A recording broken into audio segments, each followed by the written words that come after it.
عید قربان آمدو در مکه حج اکبر است. عید قربان آمدو در مکه حج اکبر است.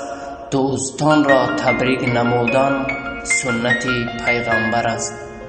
شما و اهل پیوندانتان را با فرارسی عید سعید قربان صمیمانه تبریک و مبارکباد نموده از درگاه خداوند یکتا مغفرت گناهان، هدایت و استواری در دین، سعادتمندی دنیا و آخرت را تمنا می نمایم.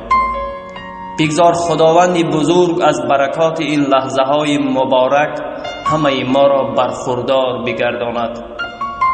خدا آن ملت را یار بادا که حفظ دین و آیین کار بادا.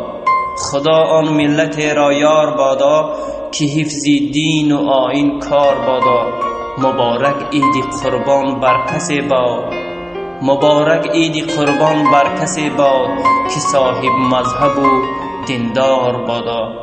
همدیاران، استادان و دوستان ارجمند، در این روزی فرخنده از درگاه خداوند متعال برایتان خانه آبادی و سربلندی، تندرستی و فراخ دستی، بهترین خوشی‌های روزگار را آرزو میکنم.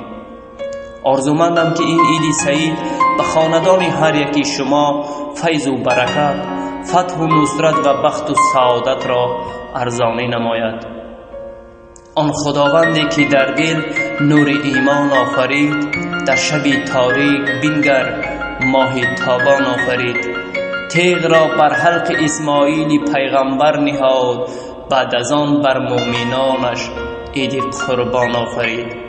با تمنای عملی شوی این نیت و آرزوهای نیک، یک بار دیگر همه شما و کل مسلمانان دنیا را به مناسبت عید سعید قربان صمیمانه تبریک و مبارکباد گفته، برایتان خوشحالی روزگار، دسترخوان پرناز و نعمت، برای کار و کامیابی های بی‌نظیر، صلح و وحدت و فیض و برکات را تمنا می نمایم.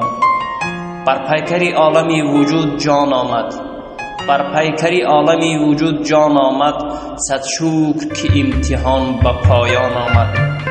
از لطف خداوند خلیل الرحمن یک عید بزرگ با نام قربان آمد، یک عید بزرگ با نام قربان آمد. سلامت و سربلند باشید با یک جهان مهر و محبت صمیمی.